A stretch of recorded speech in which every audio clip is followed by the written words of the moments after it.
అద్వైతం అంటేనే ఒక అస్తిత్వము. దైత్వం దానికి భిన్నం.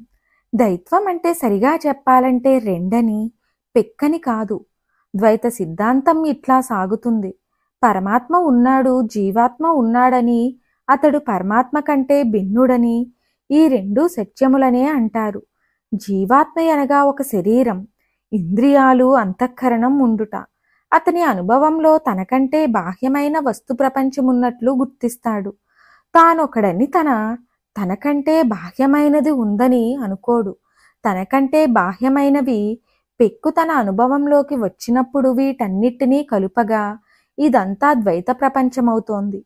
జీవాత్మ పరమాత్మల కంటే చేతన అచేతన వర్గాలెన్నియున్నా జీవాత్మ ఒక్కడే. అన్నీ కలిపినది తనకంటే రెండవది. అట్టి జగత్తు ద్వైత ప్రపంచం కిందికి వస్తుంది.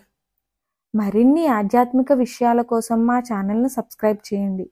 వీడియో నచ్చితే లైక్ చేయండి, షేర్ చేయండి, కామెంట్ రూపంలో మీ అభిప్రాయాన్ని తెలియచేయండి.